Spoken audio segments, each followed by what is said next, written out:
Hello दोस्तों, mission JPSC channel में आप सभी का बहुत बहुत स्वागत है। मैं श्वेता परमार आप सभी से रूबरू हूँ आज जेपीएससी के एक नए सब्जेक्ट को लेकर, जो कि है भूगोल। इतने दिनों से हम हिस्ट्री की तैयारी कर रहे थे। पेपर 3 जो हिस्ट्री का है उसकी हम तैयारी कर रहे थे और उसी पेपर में हमारे ज्योग्राफी भी है। तो आज हम ज्योग्राफी के सिलेबस के बारे में बात करेंगे। हालांकि जेपीएससी में हम बहुत सारी बातें करते हैं आपसे, इसमें सक्सेस स्टोरीज के बारे में भी बताते हैं और भी बहुत सी चीज़ों के बारे में बताते हैं जो आप जानना चाहते हैं स्टडी मटेरियल से रिलेटेड, और जो भी आपकी क्वेरीज होती हैं हम कोशिश करते हैं सॉल्व करें। और इसीलिए बहुत ज़्यादा क्वेरीज आई हमारे पास कि उन्हें भूगोल का सिलेबस भी जानना है, तो मैं आपके साथ आज भूगोल का सिलेबस साझा करने आई हूँ। इसमें भी बहुत सारे टॉपिक्स हैं जो आपको तैयार करने हैं, तो मैं एक एक करके आपको समझाऊंगी। पर सबसे पहले हम जानते हैं क्या है जेपीएससी के भूगोल पेपर का सिलेबस। तो चलिए फिर शुरू करते हैं, लेकिन प्लीज़ उससे पहले एक रिक्वेस्ट है फ्रेंड्स, आप ये बेल आइकन प्रेस कर दीजिए ताकि आपको नोटिफिकेशंस मिलते रहें, आप अपडेटेड रहें, and please subscribe the channel if you are new. तो शुरू करती हूँ मैं आपको सिलेबस बताना, आप प्लीज़ नोट कर लीजिए। तो जो हमारा जेपीएससी का सिलेबस है भूगोल का, उसके जो मेन टॉपिक्स हैं वो हैं, पहला पृथ्वी की गति यानी कि मोशन ऑफ अर्थ, सेकंड चट्टानें, थर्ड स्थानीय हवाएं, चौथा वायुमंडल की परतें, पांचवा नदियां और उनकी सहायक नदियां, छठा भारत में ताप विद्युत संयंत्र, सातवां ज्वालामुखी, आठवां भारत की जनजातियां, नवा भारत की राहत सुविधाएं और 10वां राष्ट्रीय उद्यान। तो इन विषयों पर आपको जेपीएससी में बहुत अच्छे से तैयारी करनी होगी। जेपीएससी एग्जाम देने से पहले आपको पढ़ना होगा इन विषयों के बारे में। तो आज जो सबसे पहला टॉपिक मैं आपके लिए ले रही हूँ वो है मोशन ऑफ अर्थ यानी कि पृथ्वी की गति। तो सबसे पहले हम बात करेंगे लैटिट्यूड्स एंड लॉन्गिट्यूड्स यानी कि अक्षांश और अक्षांतर की। सबसे पहले है रोटेशन, घूर्णन। पृथ्वी की अपनी धुरी पर एक गति होती है जिसे हम रोटेशन कहते हैं। सेकंड है रेवोल्यूशन। रेवोल्यूशन एक निश्चित पथ या कि जो कक्षा होती है, जो उसका सराउंडिंग होता है, एक निश्चित रूम होता है, उसमें सूर्य के चारों ओर जो पृथ्वी गति करती है वो होता है। Third is orbital plane. Orbital plane जो है वो ऑर्बिट द्वारा बनाया गया एक समतल स्थान होता है। मोशंस ऑफ द अर्थ यानी कि पृथ्वी की जो धुरी है उसमें the axis of the earth, उसके बारे में हम बात करेंगे। तो पृथ्वी की धुरी एक काल्पनिक रेखा है जो अपने कक्षीय तल से 66.5 डिग्री का कोण बनाती है। रोशनी का जो चक्र है यानी कि सर्कल ऑफ इल्यूमिनेशन है, उसके बारे में अगर हम बात करेंगे तो वो ये है कि रोशनी का जो चक्र है वो दिन को रात से ग्लोब पर विभाजित करता है ताकि हमें पता चलता है कि दिन है या रात है।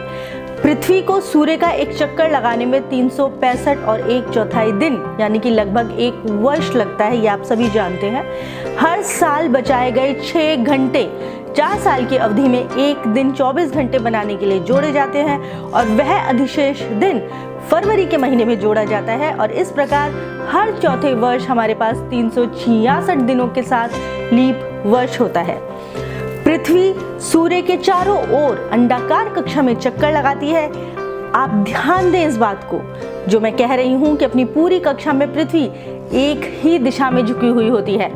अगर हम मौसम के बारे में बात करें तो एक वर्ष को आमतौर पर हम गर्मी, सर्दी, बसंत और शरद ऋतु के मौसम में विभाजित करते हैं। सूर्य के चारों ओर पृथ्वी की स्थिति में परिवर्तन के लिए उसके अनुसार ऋतुएं बदलती रहती हैं। ग्रीष्म संक्रांति सबसे लंबा दिन होता है और सबसे छोटी रात होती है। यह उत्तरी गोलार्ध में 21 जून को होता है। 21 जून को उत्तरी गोलार्ध का झुकाव सूर्य की ओर होता है। सूर्य की किरणें सीधे कर्क रेखा पर पड़ती हैं और इसीलिए इन क्षेत्रों में अधिक गर्मी का अनुभव होता है। ध्रुवों के पास के क्षेत्रों में कम गर्मी प्राप्त होती है क्योंकि सूर्य की किरणें थोड़ी तिरछी होती है। उत्तरी ध्रुव का झुकाव सूर्य की ओर है और आर्कटिक सर्कल से परे के स्थान लगभग 6 महीने तक लगातार दिन के उजाले का अनुभव करते हैं लोग। अब हम बात करते हैं शीतकालीन अयनांत यानी कि विंटर सॉल्स्टिस की। तो वहाँ पर रातें दिनों से लंबी होती हैं और यह 22 दिसंबर को होता है, जो सबसे लंबी रात होती है। 22 दिसंबर को दक्षिणी ध्रुव की ओर झुकते ही मकर रेखा पर सूर्य की सीधी किरणें पड़ती हैं। जैसे ही सूर्य की किरणें मकर रेखा पर लंबवत पड़ती हैं 23.5 डिग्रीज के आधार पर, तो दक्षिणी गोलार्ध के एक बड़े हिस्से को प्रकाश मिलता है। अब हम आते हैं एक्विनॉक्स पर यानी कि विषुव। सारी पृथ्वी समान दिन और समान रातों का अनुभव करती है। यह 21 मार्च और 23 सितंबर को होता है। 21 मार्च और 23 सितंबर को सूर्य की सीधी किरणें भूमध्य रेखा पर पड़ती हैं और इस स्थिति में कोई भी ध्रुव सूर्य की ओर झुका नहीं होता है। ये बात बहुत खास है जो आपको ध्यान रखनी है, कई बार ये हमें पता नहीं होता है। तो उम्मीद है जो फर्स्ट टॉपिक है मोशन ऑफ अर्थ, उसके बारे में आपको समझ में आ गया होगा दोस्तों। सेकंड टॉपिक को लेकर मैं बहुत जल्द फिर आऊंगी अपनी अगली वीडियो में। तब तक आप इससे रिलेटेड टॉपिक्स को डिटेल में पढ़िए, अच्छे से अपनी तैयारी कीजिए। कोई भी क्वेरी हो, कोई भी आपको बात पूछनी हो, किसी भी चीज़ से रिलेटेड आपको प्रॉब्लम आ रही हो, तो प्लीज़ कमेंट एरिया में लिखिए ताकि हम जल्दी से जल्दी आपके लिए उसको सॉल्व करें और जल्दी से आप आगे की पढ़ाई में लग जाए। तो चलती हूँ मैं, फिर मिलूंगी आपसे यहीं मिशन जेपीएससी चैनल पर, जो कि YouTube पे ही हमारा प्रभात एग्जाम का एक चैनल है। तब तक आप लोग तैयारी कीजिए, ख्याल रखिए। धन्यवाद।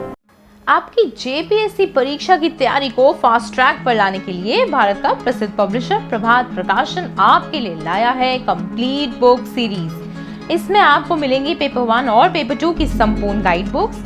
ये किताबें हिंदी और इंग्लिश दोनों में तैयार की गई हैं। झारखंड सामान्य ज्ञान के लिए उपलब्ध है आईएएस डॉक्टर मनीष रंजन जी की झारखंड वस्तुनिष्ठ सीरीज, जिसमें है 7000 प्लस ऑब्जेक्टिव क्वेश्चंस। ये बुक भी इंग्लिश और हिंदी दोनों में अवेलेबल है। इसके साथ ही पेपर 1 और पेपर 2 के प्रत्येक विषय पर भी हमारी किताबें उपलब्ध हैं, जिनमें है टॉपिक वाइज सॉल्व पेपर्स। ये किताबें हैं लेटेस्ट सिलेबस पर बेस्ड और इनमें लास्ट ईयर सॉल्व पेपर भी आपको मिलेगा। 100% एग्जाम रेडी होने के लिए आप पढ़ सकते हैं 15 मॉडल सॉल्व पेपर्स। ये बुक इंग्लिश में भी अवेलेबल है, तो आज ही ऑर्डर करें Amazon, फ्लिपकार्ट या नज़दीकी बुक स्टोर से, क्योंकि इतनी सटीक किताबें आपको और कहीं नहीं मिलेंगी।